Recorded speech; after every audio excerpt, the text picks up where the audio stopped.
말씀 보시겠습니다. 말씀은 갈라디아서 2장 15절부터 21절. 우리는 본래 유대인이요 이방 죄인이 아니로되 사람이 의롭게 되는 것은 율법의 행위로 말미암음이 아니요 오직 예수 그리스도를 믿음으로 말미암는 줄 알므로 우리도 그리스도 예수를 믿나니 이는 우리가 율법의 행위로서가 아니고 그리스도를 믿음으로써 의롭다함을 얻으려 함이라. 율법의 행위로서는 의롭다함을 얻을 육체가 없느니라. 만일 우리가 그리스도 안에서 의롭게 되려 하다가 죄인으로 드러나면 그리스도께서 죄를 짓게 하는 자냐? 결코 그럴 수 없느니라. 만일 내가 헐었던 것을 다시 세우면 내가 나를 범법한 자로 만드는 것이라. 내가 율법으로 말미암아 율법에 대하여 죽었나니 이는 하나님께 대하여 살려 함이라. 내가 그리스도와 함께 십자가에 못 박혔나니 그런즉 이제는 내가 사는 것이 아니요 오직 내 안에 그리스도께서 사시는 것이라. 이제 내가 육체 가운데 사는 것은 나를 사랑하사 나를 위하여 자기 자신을 버리신 하나님의 아들을 믿는 믿음 안에서 사는 것이라. 내가 하나님의 은혜를 패하지 아니하노니 만일 의롭게 되는 것이 율법으로 말미암으면 그리스도께서 헛되이 죽으셨느니라. 아멘.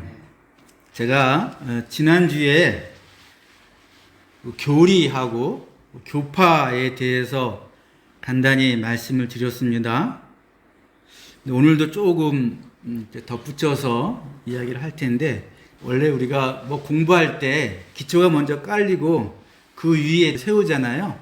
내가 지금 어느 지점에 있는가, 내 과거의 신앙은 어디에 뿌리를 두고 있는가, 이런 게 궁금하실 때 들어보시면 좋을 것 같아요. 제가 지난주에 말씀드린 교파가 장로교, 그 다음에 감리교, 성결교, 침례교, 순복음 이런 교파인데, 이게 알고 보면 몇몇 교리 때문에 나누어집니다. 서로 양보하지 않는 거예요, 이 교리를.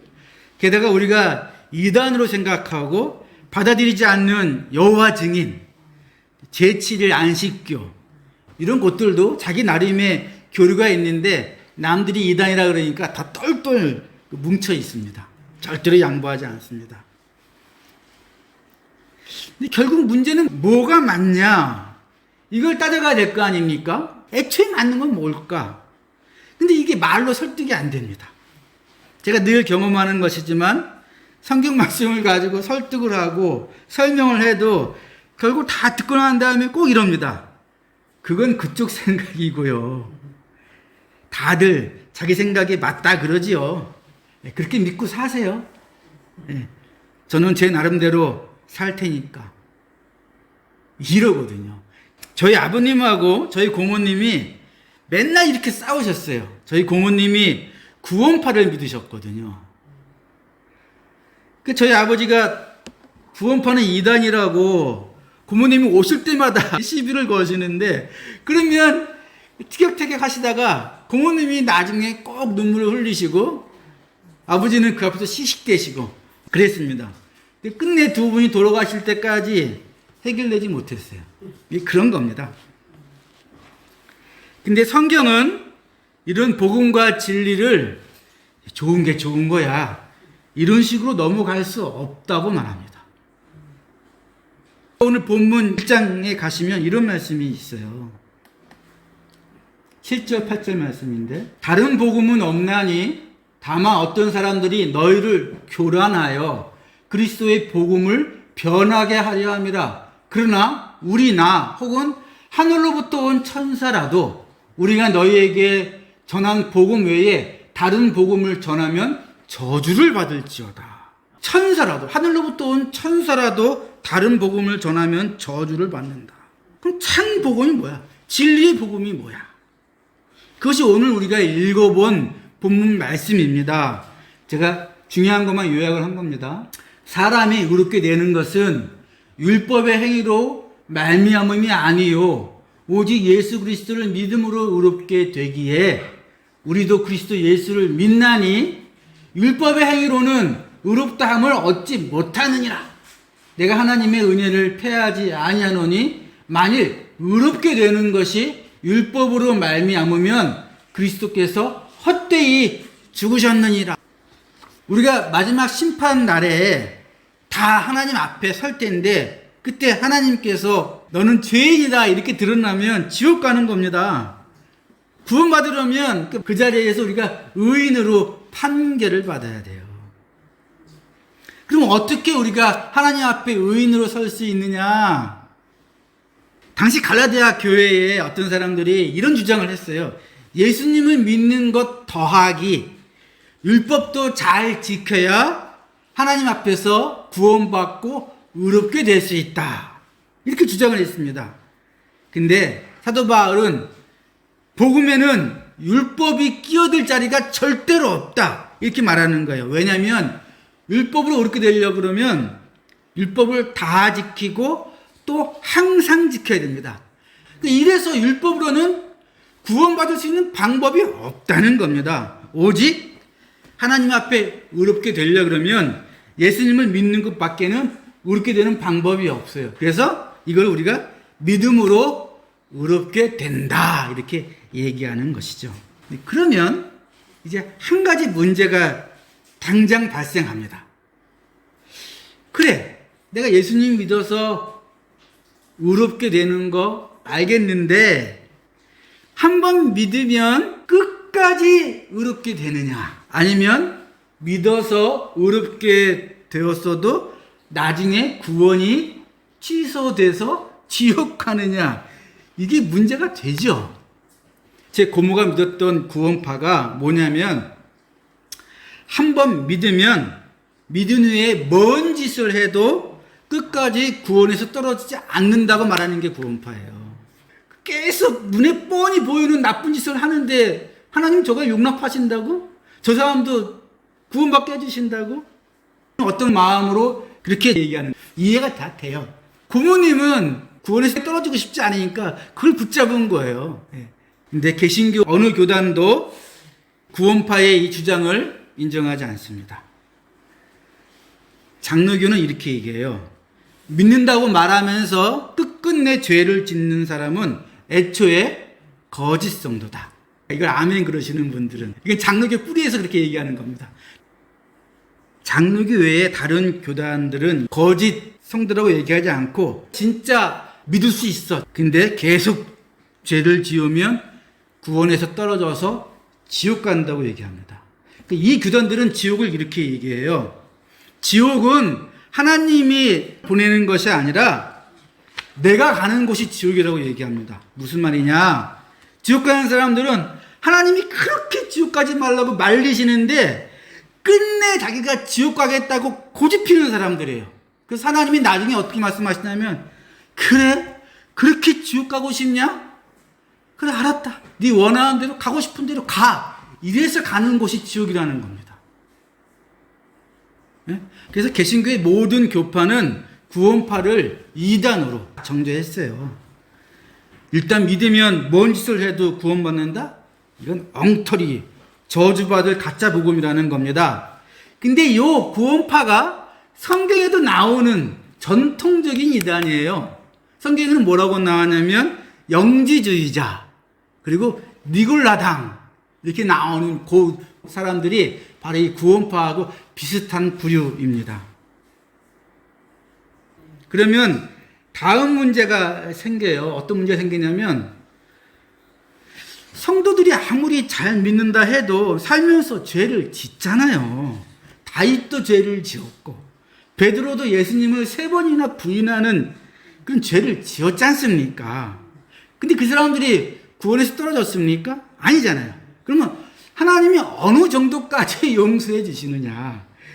이것도 장로교와 다른 교단이 나뉩니다. 장로교는 이렇게 얘기합니다. 죄를 얼마나 많이 지었느냐가 문제가 아니라는 거예요. 회개를 하느냐. 회개를 하느냐 안 하느냐가 커트라인이라는 겁니다. 이 장로교에서 회개란 내가 하는 회개가 아니에요. 성령이 그 마음에 그 양심에 회개할 마음을 주시는 겁니다. 그래서 진짜 성도라면 회개를 안 할래야 안 할 수가 없어요. 왜냐하면 성령이 주시는 회개니까. 만약 가짜 성도라면 회개를 못 한다는 겁니다. 성령이 그 안에 안 계시니까. 그런데 진짜 성도인데 성령이 회개할 마음도 주셨는데 회개를 하지 않으면요. 그러면 장로교는 뭐라고 얘기하냐면 뼈가 부러지고 어디 하나 박살난다고 얘기합니다. 내 아들아, 주의 징계하심을 경히 여기지 말며 그에게 꾸지람을 받을 때에 낙심하지 말라. 주께서 그 사랑하는 자를 채찍질 하심이라. 어찌 아버지가 징계하지 않은 아들이 있으리요.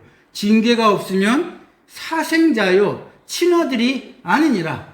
징계가 당시에는 즐거워 보이지 않고 슬퍼 보이나 후에 그로 말미암아 연단받은 자들은 의와 평강의 열매를 맺느니라. 이게 지난주에 얘기했던 성도의 견인. 견인이란 말이 인내라는 말이에요. 낙심하지 말라. 연단받아라. 이게 장로교의 주장입니다. 장로교 외에 다른 교단들은 이렇게 얘기를 해요. 죄를 짓는데 계속 같은 죄를 짓고 그러면서 또 회개를 반복하면 그것을 가짜 회개로 봅니다. 그렇게 죄 짓고 회개하고 죄 짓고 회개하고 이렇게 하는 것을 성령을 모독하는 것으로 보고 이제 내 마음대로 살 거야. 그거는 하나님을 섬기는 것이 아니라 자기 자신을 우상으로 섬기는 거 아닙니까? 그래서 구원에서 떨어진다는 겁니다. 자꾸 같은 죄를 짓고 또 회개하고 그건 성령이 주시는 마음을 모독하는 거예요. 그리고 이 말씀을 근거로 댑니다.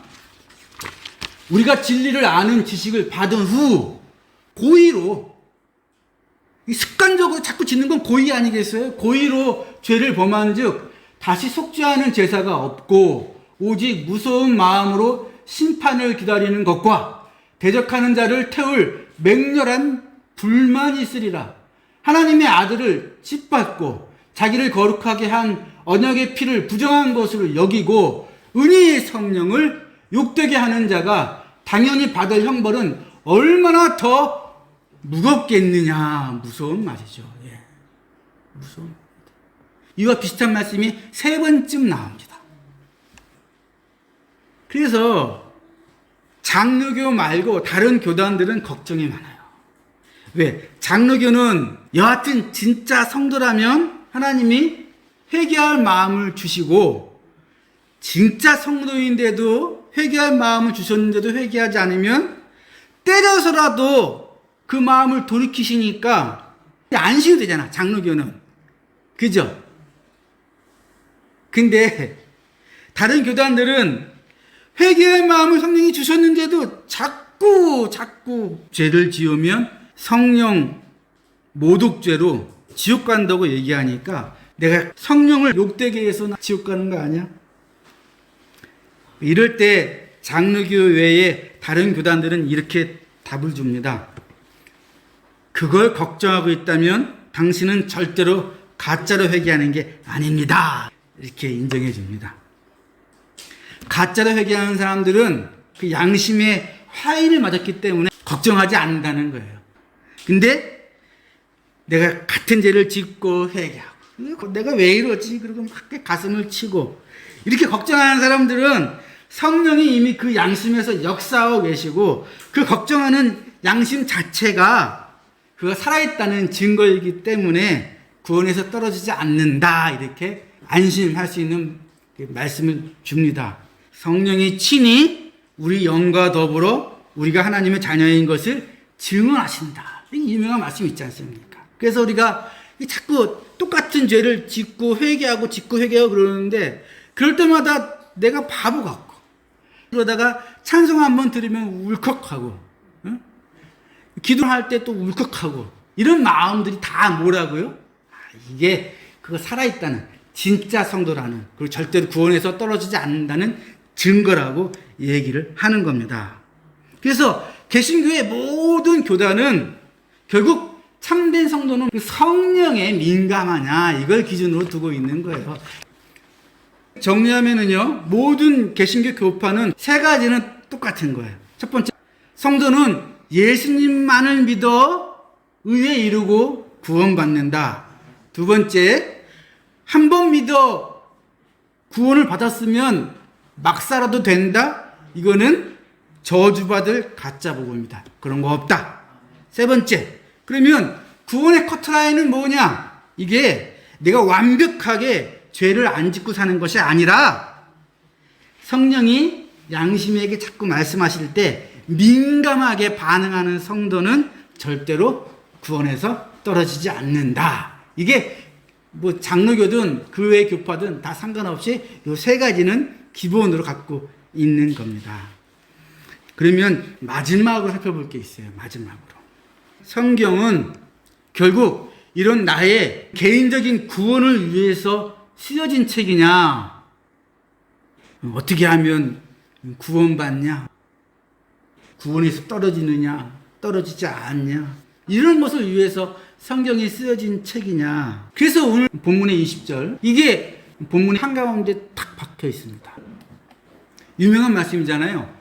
같이 한번 읽어볼까요? 시작. 내가 그리스도와 함께 십자가에 못 박혔나니 그런즉 이제는 내가 사는 것이 아니요 오직 내 안에 그리스도께서 사시는 것이라. 이제 내가 육체 가운데 사는 것은 나를 사랑하사 나를 위하여 자기 자신을 버리신 하나님의 아들을 믿는 믿음 안에서 사는 것이라. 이 말씀을 우리가 제대로 이해하려 그러면 갈라디아서가 왜 쓰였는지를 우리가 알아봐야 돼요. 이 갈라디아서의 배경은 제가 이제 쭉 말씀드릴게요. 갈라디아서가 쓰여진 이유는 갈라디아 교회가 인종차별을 했기 때문에 그렇습니다. 갈라디아 교회는 유대인 기독교인들이 이방인 기독교인들을 무시했습니다. 어디까지 무시했냐면 저 사람들하고는 같이 식사 못하겠다. 여기까지 나간 거예요. 왜 이렇게 무시했냐? 이방인 기독교인들은 예수님을 믿지만 유대인들이 볼 때 할례도 안 했지, 율법도 지키지 않지, 성경에 나와 있는 먹지 말라는 음식도 막 먹지. 그러니까 저 사람들은 예수님 믿는다 그러지만 그렇게 되려고 그러면 한참 멀었다, 이런 식으로 차별을 둔 겁니다. 그래서 이방인 기독교인들이 진짜 구원받으려면 예수님 믿는 거는 기본, 거기다가 율법을 지켜야 되는데 음식도 가려 먹고 할례는 당연히 해야 되고, 그리고 이런저런 절기도 다 지켜야 된다. 그래야 진짜 구원받는다라고 얘기를 한 거예요. 만약 그러지 않으면 같이 식사 못하겠다, 너희들하고는 같이 상종 못하겠다라고 인종차별을 했어요. 이게 어떤 상황이냐? 제가 예를 좀 들어볼게요. 이건 다 순전히 예입니다. 오해하시면 안 돼. 우리 교회가 하나님으로부터 계시를 받았어요. 그 내용이 뭐냐면 정확하게 1년 뒤에 예수님이 재림하신다는, 그래서 나가서 전해라 그랬는데 그냥 전한다고 사람들이 믿습니까? 미쳤구나 그럴 거 아니에요. 그러니까 하나님이 그 1년밖에 안 남았으니까 사람들을 다 불러 모으라고 우리한테 기적의 은사를 주셨어요. 그래서 뭐 누구든지 안수하면 막 병이 나. 예언의 은사가 있고 막 보는 거야. 막 보여. 다 보여. 그 집안이 다 보여. 이런 게 투시의 은사를 주셨어요. 그래서 서울까지 소문이 퍼져서 사람들이 막 들어옵니다. 어떤 사람들은 병이 나와서 들어오고, 어떤 사람들은 예언의 말을 듣고 그 말대로 했더니 문제가 해결될 뿐만 아니라 사업도 번창하네. 또 어떤 사람들은 다 보인다 그러면서 기도할 때 집안에 있는 문제가 싹 해결되는 거야. 이 사람들은 기적이 없으면 평생 교회에 안 들어올 사람들인데 이렇게 엄청난 기적을 직접 체험하니까 이제 교회에 막 들어옵니다. 근데 이 모든 기적은 왜 주신 겁니까? 1년밖에 안 남았으니까. 1년 동안 최대한 사람들 모으라고, 말로는 안 통할 거니까. 그래서 우리한테 그런 계시와 함께 그 은사를 주신 겁니다. 그래서 사람들이 막 모이는데 우리가 이제 모여서 회의를 했어요. 지금 우리가 너무 억울한 거 아니냐. 우리는 지하교회에서 진짜 뭐 받은 것도 없고 기적도 경험한 것도 없는데 그 지하교회에서 여름이면 곰팡이 냄새 나고 겨울이면 춥고 이런 데서 이렇게 사람 많이 모이지도 않는데 우리끼리 그냥 으쌰으쌰으쌰 해서 열심히 믿었더니 저 사람들은 뭐야? 응? 온갖 기적을 맛보고 들어와서 이제 몇 개월만 견디면 다 구원받네? 예수님 재림하셔서? 우리 너무 억울한 거 아니야? 그런 생각이 들었어요. 그래서 우리가 모여서 이런 규칙을 세웠습니다. 우리 은혜교회 진짜 성도가 되려면 여기 나와 있는 초기 멤버들한테는 30번 정도 밥을 사야 된다. 그래야 은혜교회 사람들로 인증해 주겠다라고 우리가 규칙을 세웠어요. 여러분 제가 약간 과장을 했지만 이게 갈라디아 교회에 있는 유대인들이 하는 행동이에요. 이게 우리는 아브라함을 우리 조상으로 섬기고 우리는 다윗왕과 그 갭을 따서 예수님이 나왔고 너희가 한 게 뭐 있는데 맨날 우상만 섬기고 온갖 잘못하다가 한 번 예수님 믿고서 구원받았다고 우리는 할 일 다 하고 응? 율법 다 지키고 돼지고기 절대로 안 먹고 너희는 한 게 뭐 있다고 와서 구원받았다 그래? 율법 지켜. 할 일 해. 안 되면 구원 못 받아. 이렇게 된 거예요. 근데 하나님이 우리한테 주신 은사가 우리 뽐내고 우리 잘난 척하라고 주신 겁니까? 아니잖아요. 1년밖에 안 남았으니까 죽어갈 사람들 빨리 어떻게든 말로는 안 될 테니까 불러 모으라고 주신 은사인데 그걸 나를 뽐내고 나를 드러내고 억울한 감정을 드러내는 그런 걸로 쓴 겁니다.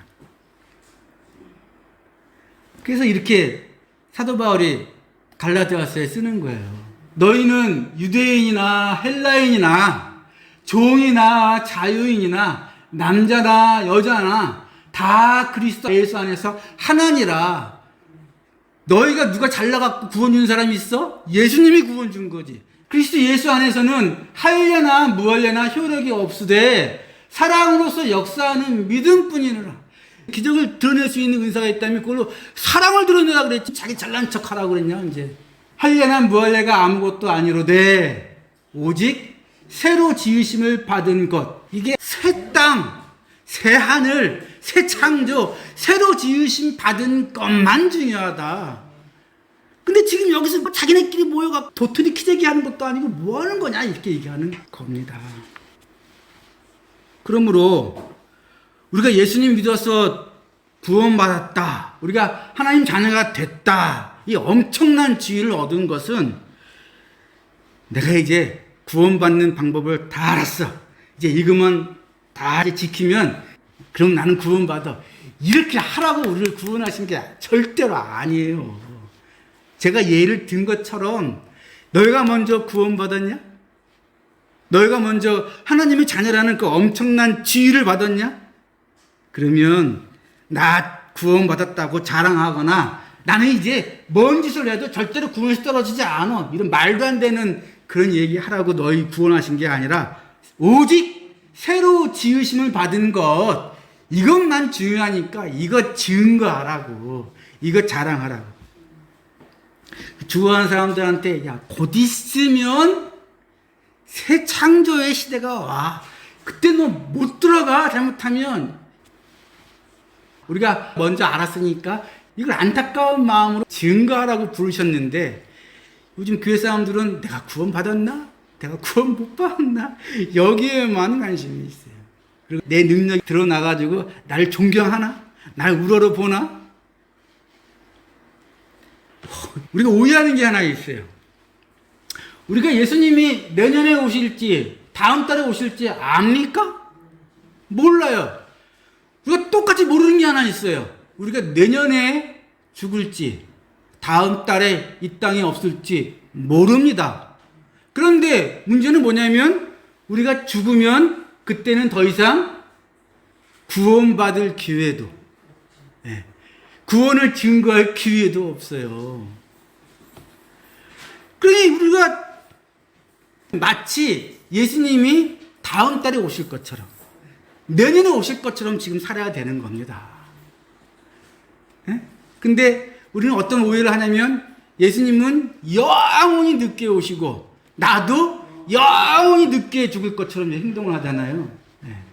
그러면서 엉뚱한 자랑하고 교만으로 더 씌워서 곤란한 지경에 빠지는 겁니다.